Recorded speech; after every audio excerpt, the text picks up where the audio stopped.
सत्संग में आना कोई मामूली बात नहीं होती।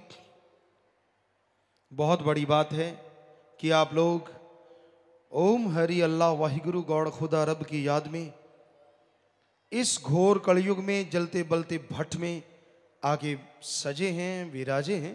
मालिक की कृपा है, मालिक का रहमो करम है। ये बहुत घोर कलयुग है, बड़ा भयानक समय है। इंसान इस कलयुग में अपने मालिक को भुलाता जा रहा है, उसके किए परोपकारों को भुलाता जा रहा है, उसकी दया में रहमत को भुलाता जा रहा है। और ज़्यादातर लोगों को तो उसकी याद बीमारी परेशानी में ही आती है, आगे पीछे भुलाते ही रहते हैं। तो ऐसे कलयुग में, ऐसे भयानक समय में सत्संग में आना बहुत बड़ी बात है, लेकिन सुन के अमल कमाना अपने भाग्य को बदलने की बात है। अगर आपको लगता है कि आप अनलक्की हैं, आपको लगता है कि आप भाग्यहीन हैं, आपको लगता है कि आप कभी भाग्यशाली बन नहीं सकते, तो सत्संग सुनो और अमल करो, मेहनत करो। मालिक ने चाहा आप अपने भाग्य आप बदल डालेंगे। सत्संग में वो मेथड, वो युक्ति मिलती है जिससे इंसान अपना भाग्य बदल सकता है। हमारा फर्ज आपको बताना है, उस पे आप अमल करते हो या नहीं करते वो आपकी मर्जी है। पर एक कहावत है, कहते हैं कि बच्चे को कोई खिलाता है माँ बाप को, बच्चा बड़ा प्यारा होता है। अब दूसरा आदमी उसको खिलाता है, हंसाता है, वो 99 बार हंसा दे वो याद नहीं है, पर एक बार रुला दे वो याद रहता है कि इसने मेरे बच्चे को रुलाया क्यों, रोते हुए को 99 बार हंसा दिया, वो याद नहीं। तो ऐसा है ये कलयुग। यानी सतगुर पीर फकीर कितने भी परोपकार करता रहे, कितना भी रहमो करम करता रहे, कितनी कृपा दृष्टि मालिक से दुआ करके करवाता रहे, बस कभी कभार ऐसा ना हो तो यूं बट खा जाता बैठा बैठा। अपनी गलतियां तो जीव निकालता नहीं ना, चक्कर ये है अपनी कमियां, अपनी गलतियां तो याद ही नहीं रहती। बहाना है, बस मन को हवा देने का बहाना है, काल के चक्कर में फंसने का। तो भाई आपसे गुजारिश है, अपने सतगुरु मौला को, अल्लाह वाहिगुरु राम को कभी भूलो ना। वो परोपकार एक नहीं अरबों कर सकता है, पर उसका शुक्राना करते रहो। जो शुक्राना करने लगते हैं, मालिक उनकी संभाल आप आके किया करते हैं, क्योंकि वो शुक्राना कभी किसी से लेते नहीं, इसलिए मालिक उसका उद्धार कर देते हैं। तो आपसे गुजारिश यही है कि आप कम से कम मालिक के परोपकारों को याद तो रखो, उसका शुक्राना तो करो। हर समय मन के हाथों मजबूर, हर समय मन के हाथों व्याकुल ना बना करो। भूल गए हो तुम हमें, मालिक कह रहे हैं भगवान, भूल गए हो तुम हमें, हम ना तुम्हें भुलाएंगे। चाहे कुछ भी करें जतन, वापस तुम्हें ले आएंगे, काल से तुम्हें छुड़ाएंगे।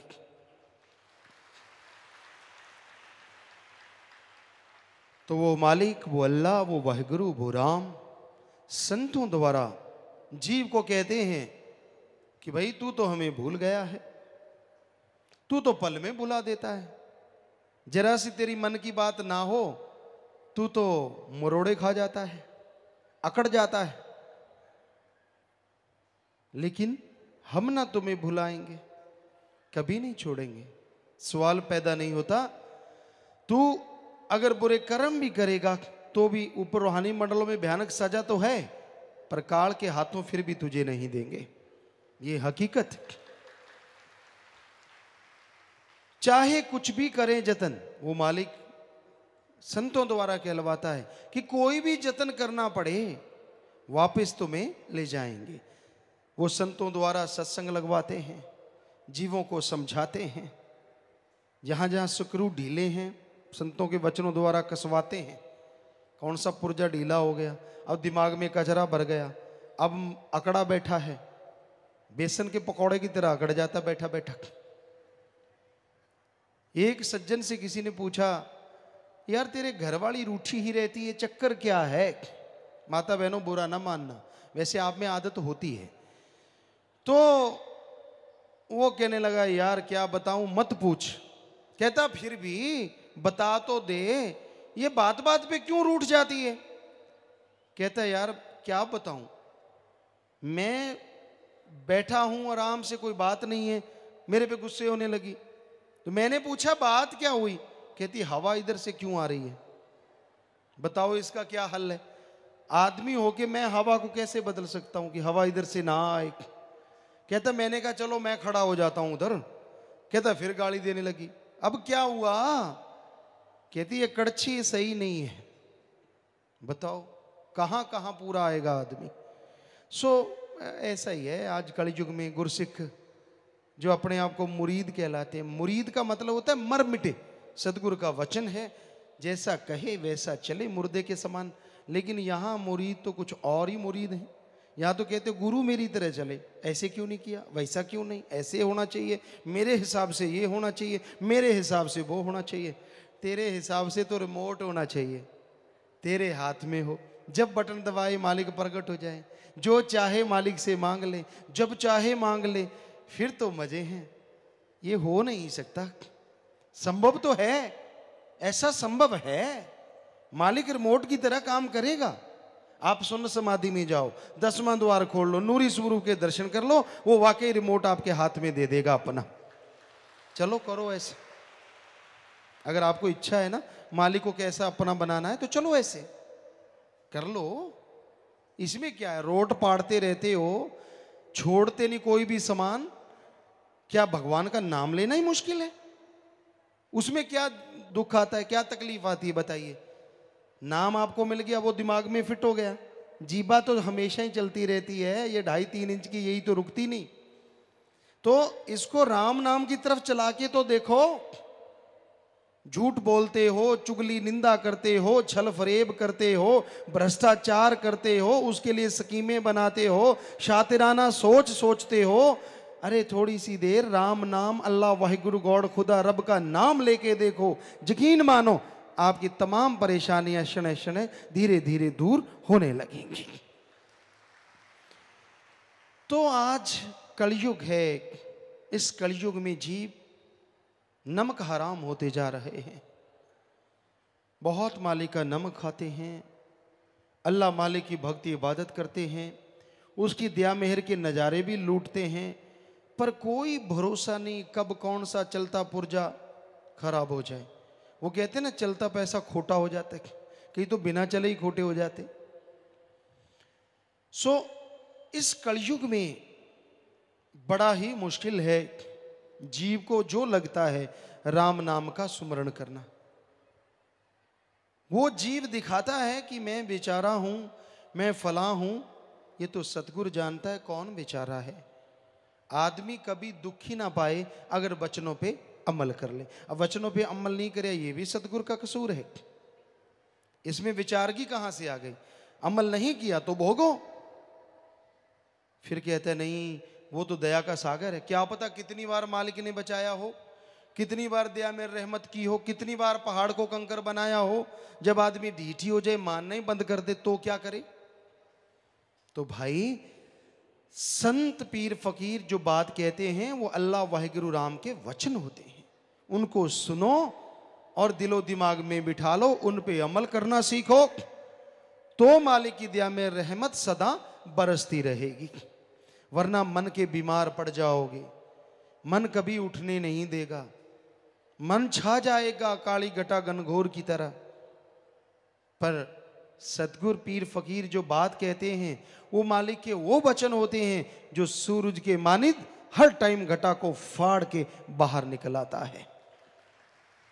सो आप पे अगर मन की घटा घनघोर छाई हुई है तो सुमरण करना शुरू कर दो, परमार्थ करना शुरू कर दो।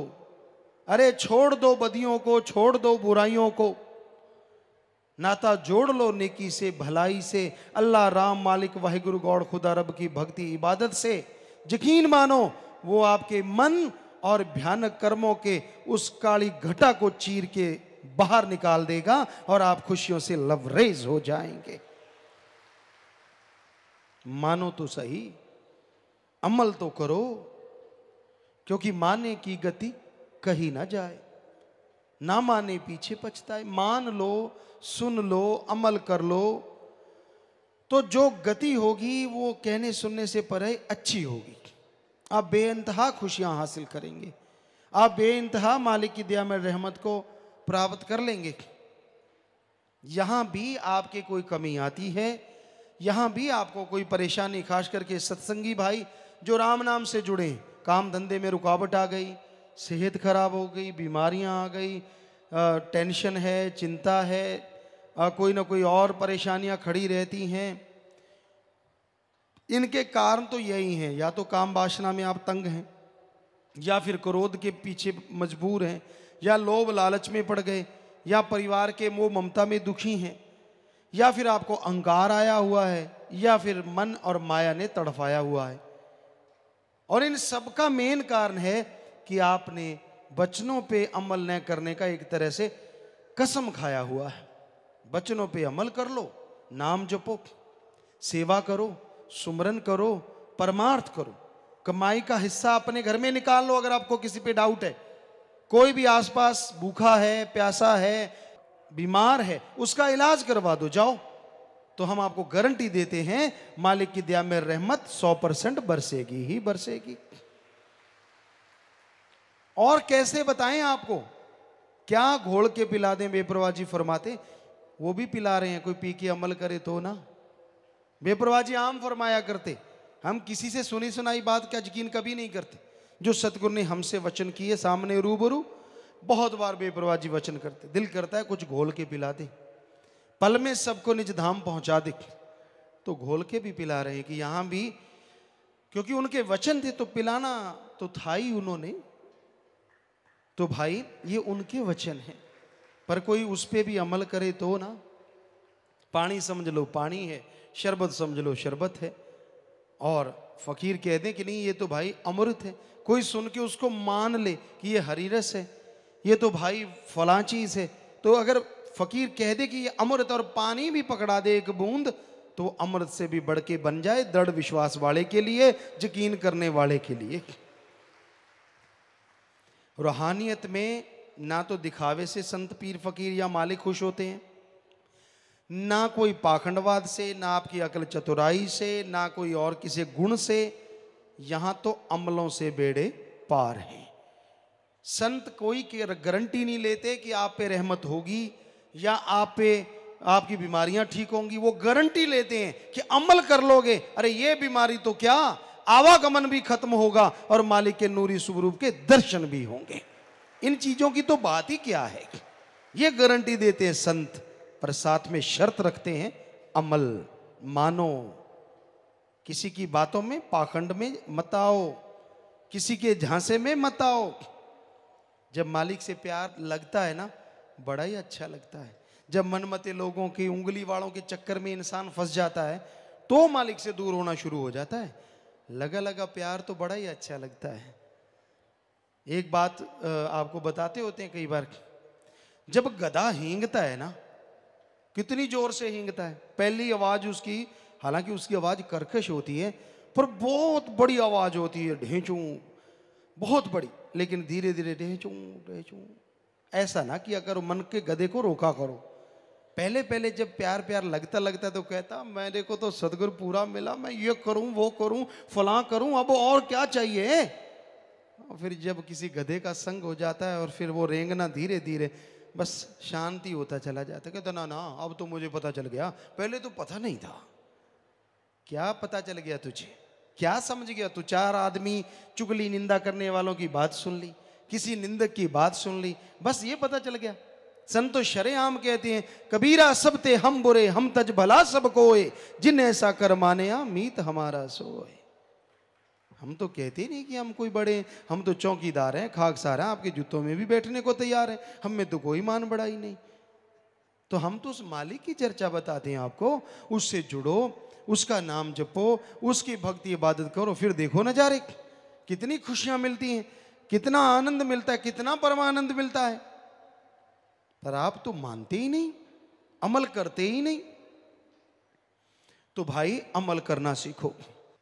भक्ति कर कर काल ने हमको जी रिझा लिया, जून 84 की जेल में तुमको है फंसा लिया, माया के जाल में फंस गए वापिस अब ना आएंगे। काल ने, कोई कहता है 72 चौकड़ी, कोई कहता है 84 चौकड़ी, भक्ति की, इबादत की। मालिक ने काल को बनाया, सृष्टि की रचना करवाई और सारे बुत बन गए, सारा साजो सामान बन गया, शरीर बन गए, लेकिन उनमें कोई हरकत नहीं थी, बेजान बुत, बेजान चीजें। तो कहते काल को आया कि अगर इनमें जान हो तो ये कैसे चलेंगी, कैसे होगा, क्यों ना रौनक पड़े। उसने भक्ति की, इबादत की, मालिक को खुश कर लिया और ये कहा कि इनमें आप जान डाल दें। तो मालिक ने कहा ठीक है।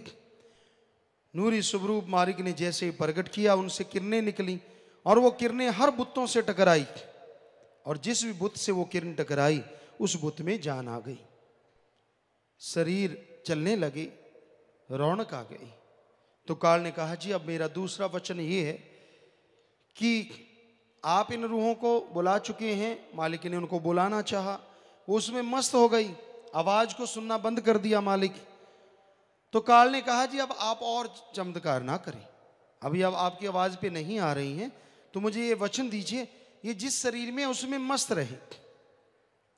तो मालिक ने कहा भाई ठीक है, रूहें उसमें मस्त हो गई, शरीरों में।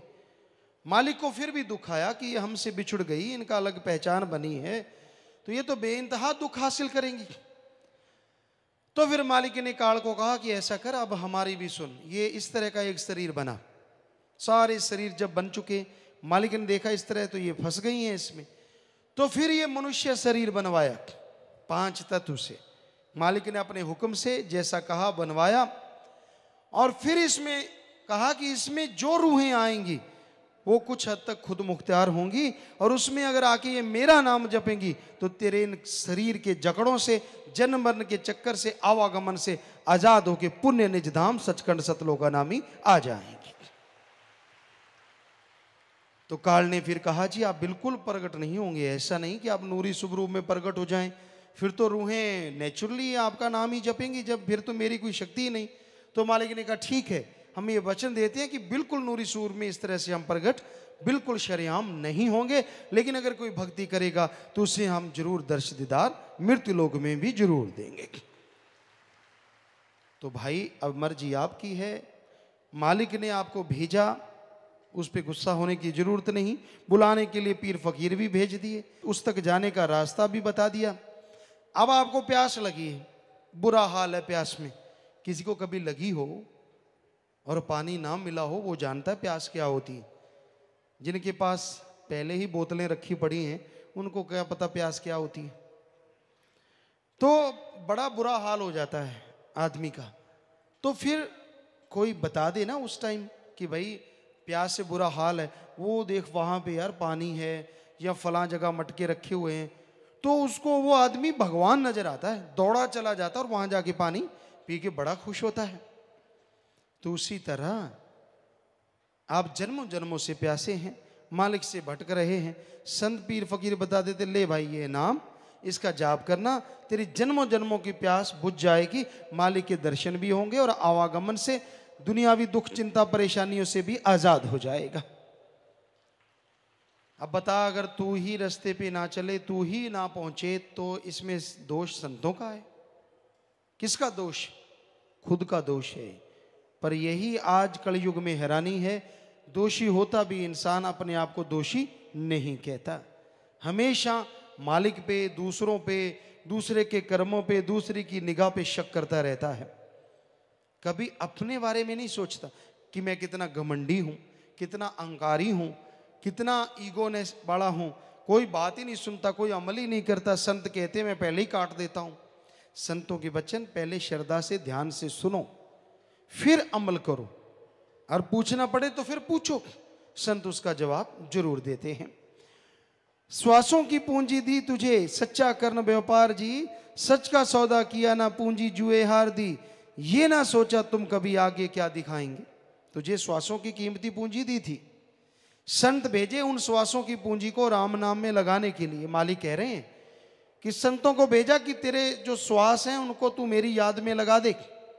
पर हे बंदे, तूने संतों की एक ना सुनी, हर टाइम मन और मनमते लोगों के चक्कर में फंसा रहा, काम वासना क्रोध लोभ मोह अहंकार में फंसा रहा। क्षणिक आनंद के लिए उस परमानंद के स्वामी को त्याग दिया, क्षणिक आनंद के लिए सारे कौल इकरार पल में तोड़ दिए।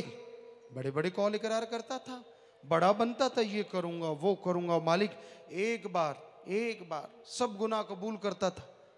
कहां गई तेरी अणख, कहां गई तेरी गैरत, कहां गई तेरी सोच? क्यों नहीं लानत आती अपने मन पे? क्यों लानत देता है भक्ति को? क्यों लानत देता है भक्ति वाली जिंदगी को? क्यों नहीं लानत देता अपने मन को? हर टाइम बुरा कहता है राम को, हर टाइम बुरा कहता है भक्ति को। मन को बुरा क्यों नहीं कहता? अपनी गलतियों को बुरा क्यों नहीं कहता? क्यों चस्के लेता रहता है? बुराई बुराई बुराई बुराई हर समय सोचता रहता है भाई। और फिर जब बुराई पल्ले पड़ जाती है फिर कहते हैं ये कोई जिंदगी है? संत पीर फकीर तो ऐसी जिंदगी बख्शते हैं जो देवी देवताओं की भी जिंदगी नहीं है, वो भी तरसते हैं। पर कोई उनके वचनों पे अमल करे तो वो नजारे मिले ना, क्षणिक आनंद नहीं। ये जो मुंह का स्वाद है, इंद्रियों के भोग विलास का स्वाद है, जो क्षणिक होता है, ये नहीं, वो परमानेंट स्वाद देते हैं और अरबों खरबों गुना बढ़ के इससे जो हमेशा बना रहता है, इंसान को निर्भय रखता है, निर्वैर रखता है और इंसान हमेशा गम चिंता परेशानियों से आजाद होकर मालिक की खुशियों में माला माल रहता है। तो भाई संतों के वचन सुनो, उस पे अमल करना सीखो, तो जरूर मालिक की दया में रहमत होगी, उसकी खुशियों के हकदार आप बनते जाओगे। श्वासों की पूंजी दी मालिक ने, उसको भूल गया, उसकी तरफ ध्यान नहीं दिया, लगा रहा झूठ फरेब में, लगा रहा बुरे कर्मों में।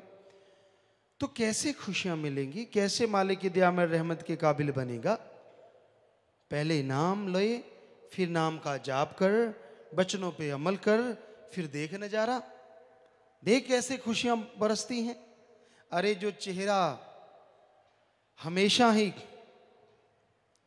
4:45 बजे रहते हैं, 4:45 बजे रहते हैं, वो हमेशा यानी 4:40 ही रहते हैं, मुंह लटका रहता है। 4:40 4:45 नहीं, उसमें तो फिर भी होंठ थोड़ा ऊपर चला जाता है। चेहरे पे जो सलवट पड़ी रहती है, जैसे खेस दरियों पे होती है, नाम जप के तो देख 10-10 हो जाएंगे, वो तमाम खुशियां हो जाएंगी, वो तमाम नज़ारे मिलने लग जाएंगे। मुस्कुराने का मतलब हमारा 10-10 का मतलब ये नहीं होता कि सारा टाइम ही करते रहो। 10-10 का मतलब होता है चेहरे पे खुशी हो, चेहरा नूर से भरा हो, और जब खुशी होती है तो नेचुरली हंसते हैं और फिर उसमें वही 10-10 हो जाते हैं। 4:40 ना होने दिया करो, 9:15 विच काम चल जाता है। यानी अगर ज्यादा हंसते नहीं, ज्यादा मुंह लटकाते नहीं तो भी काम चल जाएगा। मुंह क्यों लटकाते हो? क्यों टेंशन में पड़ जाते हो? चिंता किस बात की? आप कहते हैं ना जी गुरुजी आप तो संत हो, आपको कोई फिक्र नहीं फाका नहीं, हम तो घर गृहस्थ वाले हैं, हमें तो बड़ा फिक्र रहता है। तो इतने बच्चे हैं, उनका पालना पोषना, एक बच्चा तो ठीक नहीं आता, इतनों का पालन पोषण करना कोई आसान काम थोड़ी ना होता है, घर गृहस्थ में 100 पापड़ बेलने पड़ते हैं। वाह, वाकई आप कितना गलत कहते हो। आपको 2-4 बच्चों का फिक्र है, इधर दोनों जहान का फिक्र फकीरों को लगा रहता है कि उनकी इतनी औलाद होती है जितनी मालिक की संतान, वो सारी फकीर की औलाद होती है। सबका फिक्र होता है, कोई गंदगी कर रहा है, बुरे कर्म कर रहा है, उसका भी फिक्र लगा रहता है। क्या ये भी कभी सुधरेगा मालिक? क्या इसको भी कभी अकल आएगी? हमेशा उसी ध्यान में रहते हैं। अरे घर गृहस्थ का फिक्र है तो क्या हुआ, राम नाम दे दिया, मेहनत करो, कमाई करो, हक हलाल की रोजी रोटी खाओ, टेंशन आएगी दृढ़ विश्वास रखो, टेंशन ऐसे उड़ जाएगी जैसे गधे के सिर से सींग, पता ही नहीं चलेगा कि टेंशन थी भी। वचन तो मानो, अमल तो करो। जब अमल नहीं करते, चाहे गृहस्थी हो चाहे त्यागी, तो बस भी हाल बुरा ही होता है। तो बताना फर्ज है हमारा, आगे मानना ना मानना आपकी मर्जी है। तो देश अपना छोड़कर काल देश में जा लिए, काल ने पीछे है तेरे 5 चोर लगा दिए। चोर तो एक ही बड़ा, 5 से क्या बच पाएंगे। एक चोर लग जाए तो वो चोरी करके हटता है, जीव का सामान लूट लेता है, साजो सामान चला जाता है। लेकिन यहां तो 5 लगा दिए, काम वासना क्रोध लोभ मोह अहंकार, 5 हैं और दिखते नहीं है। एक चोर होता है जो दिखता है, तो वो उसको पकड़ा जा सकता है कि हाँ भाई ये दिख रहा है, इसको पकड़ लो। लेकिन ये तो दिखते ही नहीं और चोरी करते हैं, दिन रात आपके कीमती श्वासों को लूटते रहते हैं, बर्बाद कर रहे हैं आपको। काम वासना का ख्याल आ गया तो सारा दिन उसी में, ऐसे वैसे फलां स्कीमें बुराइयां, क्या रिश्ते नाते, किसी को नहीं छोड़ता। क्या बाप है, क्या माँ है, क्या बहन है, क्या भाई है, क्या दादी, क्या दादा, कोई चीज नहीं छोड़ता ये गंदा चोर। जब काम वासना छा जाए आदमी गिरता ही जाता है, गिरता ही जाता है, गिरता ही जाता है, कहीं कोई स्टेज नहीं रुकने की, कामी कीड़ा बन जाता है। फिर क्रोध आ जाए, उसमें भी पता नहीं क्या से क्या कर दे, अपनों का बुरा करता है, अपने को अपशब्द कहता है जो कभी भुलाई नहीं जा सकते। फिर लोभ है, लोभ में लोग क्या नहीं कर देते। लोभ लालची आज सच को छोड़ के बुराई की तरफ जाने का कारण बनती जा रही है। फिर है मोह ममता, उसमें लोग पड़ जाते हैं, परिवारों में पड़ जाते हैं। जैसे आपको अभी जिक्र किया था कि आप सुमन कर लो, संत के वचनों पे अमल कर लो, नेचुरली परिवारों का मालिक भला करेंगे ही करेंगे, ये झूठ कैसे हो सकता है। लेकिन वो नहीं करना, टेंशन चिंता परेशानी वो करते रहना जिससे आपका भी नुकसान और उन परिवारों का भी नुकसान, फायदा किसी का भी नहीं। तो इस तरह मोह ममता मारता है। फिर अहंकार है, अहंकार तो भाई फिर आजकल किस में नहीं है। जरा सी बात कह के देख लो, उल्टे बिच्छू की तरह आते हैं, बात ही नहीं सुनते। अहंकार में मुझे सब पता है, मैं सब जानता हूं, मुझे सब मालूम है, इत्यादि इत्यादि। तो इनके ऊपर मन और माया जो बुरी तरह से जीव को भरमा रहे हैं। तो इन सब से बचने का एकमात्र उपाय सत्संग सुन के अमल करो, नाम लो, नाम जपो, तो इन बीमारियों से बच सकते हो, तो बुराइयों से बच सकते हो। देश मेरा कौन है, जीव को यह खबर नहीं, दुर्लभ जन मिला इन्हें इसकी कोई कदर नहीं। सत्संग में चलकर आओगे संत तुझे समझाएंगे, संत तुम्हें समझाएंगे। मनुष्य शरीर मिला, मनुष्य को इसकी कोई कदर नहीं। इसको जीव सोचता है मैं खत्म कर लूं, जो कितनी बड़ी महामूर्खता और कितना बड़ा महापाप है। ऐसा कभी सोच में भी नहीं आना चाहिए।